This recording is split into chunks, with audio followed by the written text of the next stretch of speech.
Salam alaikum, bonjour mesdames et messieurs, je me présente, je m'appelle Toumimena Nargis et je suis étudiante en deuxième année PhD, spécialité biotechnologie et valorisation euh, des plantes. Si vous permettez, laissez-moi vous présenter notre procédé innovant d'extraction des composés phénoliques par le champ électrique pulsé.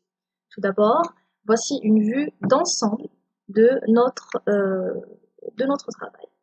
Comme vous pouvez le constater, la phytothérapie est une approche naturelle qui a recours aux extraits de plantes médicinales contenant bien sûr des principes actifs naturels pour soigner des maladies.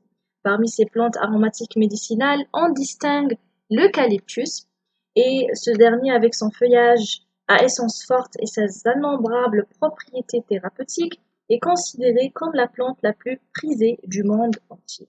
L'extraction de ces principes actifs, notamment les composés phénoliques,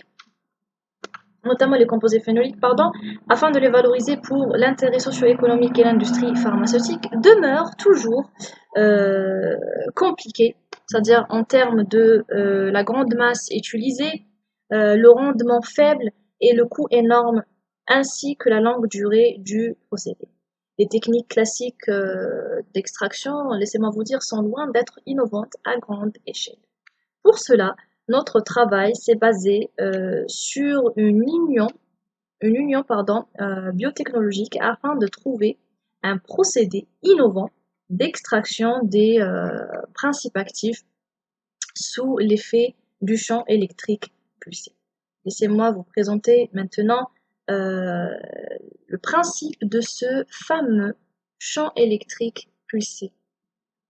Alors, l'action du champ électrique pulsé permet de former des pores dans la membrane cellulaire pour faciliter le transfert de masse de l'intérieur de la cellule vers l'extérieur. Maintenant, comme vous pouvez le constater, si le champ appliqué est inférieur à la valeur critique de EC, il ne se passe absolument rien. Si le champ dépasse la valeur critique de EC, il se forme des pores avec de petites ouvertures dans la membrane de la cellule et c'est ce qu'on appelle l'électroporation. Ceci est appliqué généralement pour l'extraction des substances liquides. Si le champ est très grand, la cellule dans ce cas est inactivée et c'est un processus irréversible appliqué pour la destruction généralement des cellules cancéreuses par exemple ou la pasteurisation du lait pour l'inactivation des micro-organismes.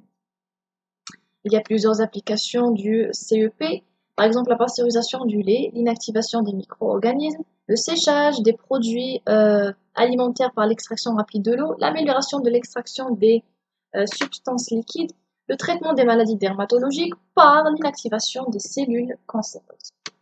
Laissez-moi vous présenter maintenant un exemple d'application et c'est un exemple qui montre l'intensification de la bétadine ou bien la bétanine en soumettant des échantillons à un champ électrique pulsé croissant.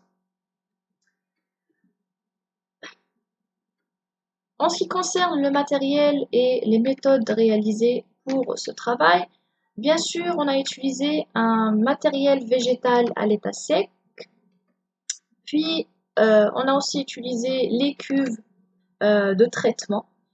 Les chambres, bien sûr, de traitement qui ont deux extrémités d'électrodes liées, les deux électrodes, c'est-à-dire les deux électrodes liées au générateur électrique, et bien sûr un écran qui permet de varier les paramètres de traitement. La méthodologie s'est réalisée comme vous pouvez le constater dans cette petite vidéo. Alors tout d'abord, on répartit le matériel végétal dans la cuve à diamètre réduit. Bien sûr, on ferme bien la cuve et on ajoute ou bien on additionne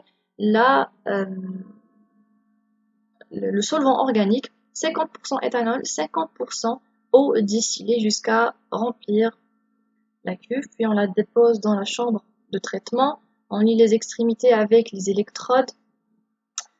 On varie les paramètres de traitement, c'est-à-dire on est libre de choisir les paramètres de traitement jusqu'à trouver les paramètres optimaux pour un bon rendement ou bien une bonne extraction.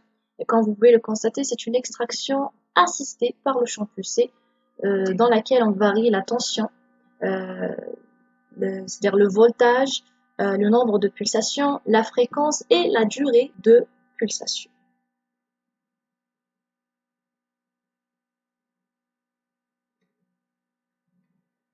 Maintenant, voici les résultats de ce travail innovant.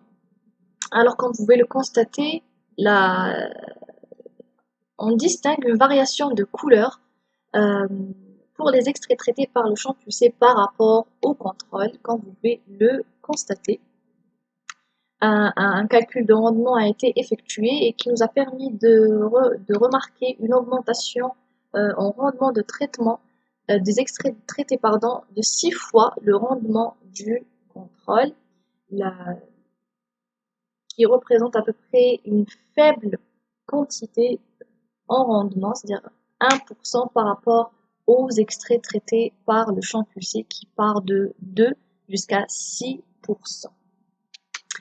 Un dosage et une lecture spectrophotométrique a été réalisé afin de présenter graphiquement les résultats et la teneur en composés phénoliques. Vous pouvez constater que les phénols totaux ainsi que les flavonoïdes totaux et les tanins condensés représentent une augmentation en quantité, c'est-à-dire vous pouvez voir que les phénols représentent à peu près 4 fois plus la quantité présente dans le contrôle, les tanins de la même manière, les flavonoïdes de la même manière aussi. Alors laissez-moi vous dire que ce fameux champ électrique pulsé a permis d'avoir une extraction très forte des composés phénoliques. Et ceci reste prometteur vers d'autres pistes, Inch'Allah, qui vont permettre d'avoir d'autres procédés pouvant créer une union entre le domaine électrique et la biologie. C'était tout pour moi. J'espère avoir mérité le privilège de votre temps et je vous remercie pour votre attention. Merci.